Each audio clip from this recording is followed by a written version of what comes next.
Yes, advocate Sankutty Das, നോക്കൂ, ഇവിടെ trade union ആണ് ശബരിമലയിലെ കാര്യങ്ങൾ ഒക്കെ ഈ വിധത്തിലാക്കിയത്. അതായത് ശബരിമല വളരെ സുഗമമായിട്ട് അവിടുത്തെ കാര്യങ്ങളൊക്കെ മുന്നോട്ട് പോയിക്കൊണ്ടിരുന്നു. പക്ഷേ പെട്ടെന്ന് അത് തകിടം മറിയുന്നു. നമുക്കറിയാം, ഇടത് മുന്നണി സർക്കാർ അധികാരത്തിലെത്തിയ ശേഷമുള്ള അനിഷ്ട സംഭവങ്ങളൊക്കെ നമുക്ക് അറിയാം. ദേവസ്വം ബോർഡിൻ്റെ തലപ്പത്ത് പക്ക പാർട്ടിക്കാർ വരുന്നു എന്നുള്ളതാണ്. പത്മകുമാറിനെ പോലുള്ളവർ, അതുപോലെ വാസുവിനെ പോലുള്ളവർ ഒക്കെ CPM എന്ത് പറയുന്നു അത് നടപ്പിലാക്കുന്ന ആളുകളാണ്.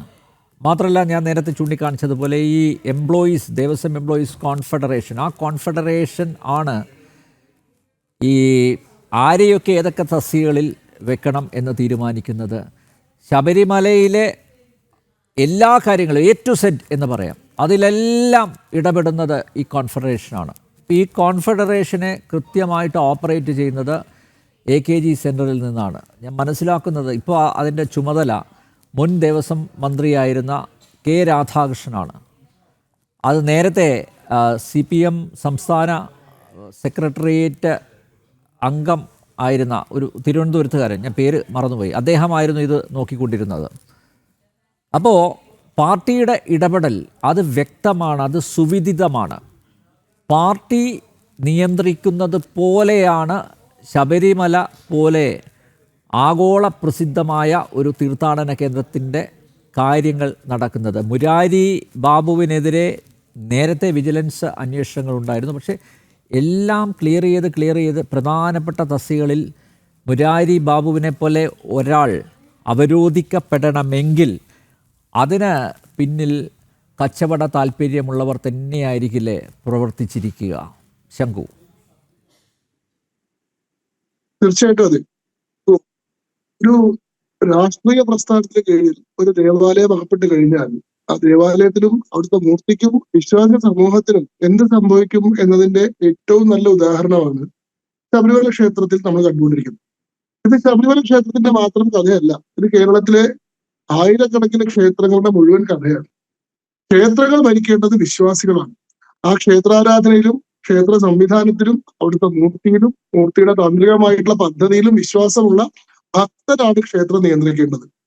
ഈശ്വരനിൽ തന്നെ വിശ്വാസമില്ലാത്ത മതം എന്ന് പറയുന്നത് വർദ്ധിത ജീവിയുടെ വിശ്വാസമാണ്. അത് ഹൃദയമില്ലാത്ത ലോകത്തിന്റെ ഹൃദയമാണ്, അത് മനുഷ്യനെ മയക്കുന്ന കറുപ്പാണ് എന്ന് പ്രത്യയശാസ്ത്രപരമായി വിശ്വസിക്കുന്ന ആളുകൾ ക്ഷേത്രത്തിന്റെ ഭരണത്തിൽ കൈയാളി കഴിഞ്ഞാൽ സ്വാഭാവികമായി അതിനെ ധനസമ്പാദനത്തിലുള്ള ഒരു ഉപാധി ആത്മീയമായിട്ടാണെങ്കിൽ പോലും ആളുകളെ ചൂഷണം ചെയ്ത് അവരുടെ മൂലധനത്തെ തങ്ങളുടെ ഖജനാവിലേക്ക് എത്തിക്കാനുള്ള ഒരു സൂത്രവഴി എന്നത് മാത്രമായിട്ട് അതിനെ കാണാൻ സാധിക്കുന്നു. അതിന്റെ വിശ്വാസങ്ങളോടോ അതിന്റെ അനുഷ്ഠാനങ്ങളോടോ അതിന്റെ ആചരണങ്ങളോടോ നീതി പുലർത്തുക എന്നോ വിശ്വാസി സമൂഹത്തിന്റെ വൈകാരികതയെ സംരക്ഷിക്കുക എന്നോ ഒന്നും അവരുടെ ബാധ്യതയിൽ പെടുന്നതല്ല. നമുക്ക് ഇതിന്റെ ട്രേഡ് യൂണിയന്റെ മാത്രം ഒരു പ്രശ്നമായിട്ട് ഞാൻ കണക്കാക്കുന്നില്ല. അതൊക്കെ ഒരു ക്ഷേത്രത്തെ തങ്ങളുടെ വരുതിയിലാക്കാൻ ആദ്യഘട്ടങ്ങളിൽ ഉപയോഗിക്കുന്ന പദ്ധതികളാണ്. ട്രേഡ് യൂണിയനുകൾ വഴി അവിടുത്തെ തൊഴിലാളികൾക്കിടയിൽ ഒരു ഭിന്നിപ്പുണ്ടാക്കുക, അവരുടെ മേലെ നിയന്ത്രണം ഏറ്റെടുക്കുക, പതുക്കെ അവരുടെ രാഷ്ട്രീയ അജണ്ടകളോട് നടപ്പാക്കുക. ശബരിമല അതിന്റെയൊക്കെ അതീതമായി കടന്നുപോയി കഴിഞ്ഞു. ട്രേഡ് യൂണിയനും മുകളിൽ, തൊഴിലാളികൾക്കും മുകളിൽ, ഉദ്യോഗസ്ഥന്മാർക്കും മുകളിൽ, ഉദ്യോഗസ്ഥ പ്രഭുക്കന്മാർക്കും മുകളിൽ മന്ത്രാലയങ്ങളും മന്ത്രിമാരും മന്ത്രിസഭയും തന്നെ കൂട്ടായി കട്ടുപിടിക്കുന്ന ഒരു സംവിധാനമായിട്ട് ശബരിമല ക്ഷേത്രം മാറിക്കഴിഞ്ഞു.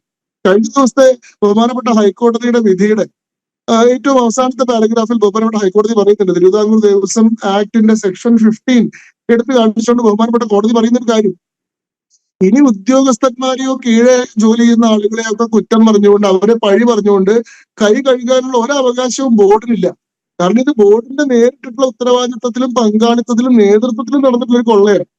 ഈ ശബരിമലയിലുള്ള സ്വർണം പതിച്ചിട്ടുള്ള പാളികൾ അത് ചെമ്പാണെന്ന് പറഞ്ഞ് ഉത്തരവിറക്കിയതും, അത് ഉണ്ണികൃഷ്ണൻ പോറ്റി എന്ന് പറയുന്ന ആൾക്ക് ചെന്നൈയിലേക്ക് ഒറ്റയ്ക്ക് കൊണ്ടുപോകാനുള്ള അനുമതി കൊടുത്തതും, അത് ഇയാൾ മടക്കി കൊണ്ടുവന്ന സമയത്ത് തൂക്കാതിരുന്നതും, ഈ കാര്യങ്ങളെല്ലാം മഹസർ ഉൾപ്പെടെയുള്ള രേഖകളിൽ നിന്ന് മറച്ചു വെച്ചതും, 6 വർഷം ഈ കാര്യം പുറം ലോകം അറിയാതെ കാത്തതും, ഈ ഉണ്ണികൃഷ്ണൻ പോറ്റിയെ സംരക്ഷിക്കാൻ വേണ്ടി 2025 ഇത് പൊതിയാൻ വീണ്ടും ഒരു അവസരം ഉണ്ടാക്കി കൊടുത്തതും, ഇതെല്ലാം ബോർഡിന്റെ ഉന്നത തലത്തിൽ എടുത്തിട്ടുള്ള തീരുമാനം എടുത്തതും തൊഴിലാളികളുടെ നിലയിൽ എടുത്തിട്ടുള്ള തീരുമാനങ്ങളൊന്നുമല്ല. അതിലേക്ക് മുകളിലേക്ക് പോയി ഉദ്യോഗസ്ഥന്മാർ, അതായത് ദേവസ്വം കമ്മീഷണർക്ക് മുകളിൽ ദേവസ്വം ബോർഡിന്റെ ചുമതലയിലിരിക്കുന്ന ദേവസ്വം ചെയർമാൻ, ആ നിലയിൽ ഏറ്റവും ഉന്നതമായിട്ട് തലങ്ങളിൽ എടുത്തിട്ടുള്ള തീരുമാനമാണെന്നും താഴെത്തട്ടിലുള്ള ഉദ്യോഗസ്ഥന്മാരെ പഴി പറഞ്ഞു, ഉദ്യോഗസ്ഥന്മാരുടെ പിഴവ് കൊണ്ട് സംഭവിച്ചതാണെന്ന് പറഞ്ഞ് ഇതിൽ നിന്ന് കൈ കഴുകാൻ നിങ്ങൾക്ക് സാധിക്കില്ലെന്ന് ബഹുമാനപ്പെട്ട ഹൈക്കോടതി ഖണ്ഡിതമായി പറഞ്ഞു കഴിഞ്ഞിട്ടുള്ള സാഹചര്യത്തിലാണ് നമ്മൾ നിൽക്കുന്നത്. ഇവിടെ വേലി തന്നെ വിളവ് തിന്നിട്ടുള്ള സാഹചര്യമാണുള്ളത്. നോട്ടക്കാരൻ തന്നെ കട്ടുകൊണ്ടു പോകുന്ന ഗുരുതരമായിട്ടുള്ള സ്ഥിതിവിശേഷമാണ് ശബരിമലയിലുള്ളത്. ഇത് കേവലം ബോർഡുകൾ ഇടതുപക്ഷ നിയന്ത്രണത്തിലായതിന്റെ, അല്ലെങ്കിൽ ഉദ്യോഗസ്ഥന്മാർ ട്രേഡ് യൂണിയൻ ഇടത് സംഘടനകളുടെ നിയന്ത്രണത്തിലായതിന്റെ പ്രശ്നമല്ല. ഇത് ബോർഡും ദേവസ്വം മന്ത്രാലയവും തന്നെ ഇടതുപക്ഷത്തിന്റെ നിയന്ത്രണത്തിലായതിന്റെ പ്രശ്നമാണ്. ദേവനിൽ വിശ്വസിക്കാത്ത ആളുകൾ ദേവസ്വം ഭരിക്കുകയും ദേവസ്വം മന്ത്രിയായി ചുമതലയിൽ ഇരിക്കുകയും അവര് ക്ഷേത്രാരാധനയിലും അനുഷ്ഠാനങ്ങളിലും തന്ത്രപദ്ധതിയിലും ഒന്നും വിശ്വാസമില്ലാത്ത ആളുകൾ ഇതെല്ലാം കാത്തു സൂക്ഷിക്കേണ്ട ഇടങ്ങളുടെ മുഴുവൻ നേതൃത്വം ഏറ്റെടുക്കുകയും ചെയ്യുമ്പോൾ സ്വാഭാവികമായിട്ട് അവിടെ ആചാരലംഘനം മുതൽ ദേവസ്വാവഹരണം വരെ ഉണ്ടാവും എന്നുള്ളത് ഏറ്റവും സ്വാഭാവികമായിട്ടുള്ള കാര്യമാണ്. അതാണ് നമ്മൾ ശബരിമലയിൽ കണ്ടുകൊണ്ടിരിക്കുന്നത്. ഇത്തരത്തിലുള്ള രാഷ്ട്രീയ താല്പര്യമുള്ള സംഘടനകളിൽ നിന്നും രാഷ്ട്രീയ നേതാക്കളിൽ നിന്നും ക്ഷേത്രങ്ങളുടെ ഭരണങ്ങൾ എടുത്തു മാറ്റുകയും അത് ക്ഷേത്രാരാധനയിൽ വിശ്വാസമുള്ള, ദേവന്റെ ചൈതന്യം പോലെയുള്ള താന്ത്രിക സംവിധാനങ്ങളിൽ വിശ്വസിക്കുന്ന വിശ്വാസി സമൂഹത്തെ ഏൽപ്പിക്കുകയും ചെയ്യുക എന്നുള്ളത് മാത്രമാണ് ഈ കാര്യത്തിലുള്ള ശാശ്വതമായിട്ടുള്ള ഒരു പരിഹാരം.